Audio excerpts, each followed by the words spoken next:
যদি লিফটের কেবল হঠাৎ ছিঁড়ে যায় তাহলে নিজের জীবন বাঁচাতে এভাবে চেষ্টা করা যেতে পারে। সবচেয়ে আগে শেষ মুহূর্তে লাফ দেওয়ার চেষ্টা করো না। অনেকেই ভাবে ঠিক সময়ে লাফ দিলে ধাক্কা কম লাগবে, কিন্তু বাস্তবে বেশিরভাগ সময় টাইমিং ভুল হয়। এতে উল্টো ছাদে মাথা ঠুকে পড়ে যেতে পারে এবং আঘাত আরও গুরুতর হতে পারে।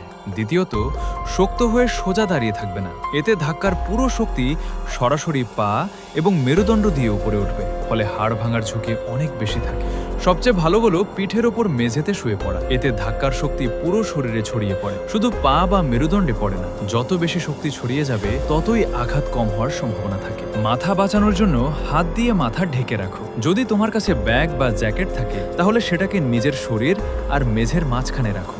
এতে কিছুটা ধাক্কা কম লাগতে পারে। সবচেয়ে গুরুত্বপূর্ণ বিষয় হলো যতটা সম্ভব শরীর সোজা ও মেঝের সাথে লেগে রাখার চেষ্টা কর। তবে এগুলো করার পরেও বেঁচে থাকা সহজ না। এত জোরে আঘাতে পাঁজরের হাড় ভেঙে যেতে পারে এবং ভেতরে গুরুতর চোট লাগতে পারে। পরের ভিডিওতে আরো শকিং ফ্যাক্ট দেখাবো। সাবস্ক্রাইব না করলে মিস করবে।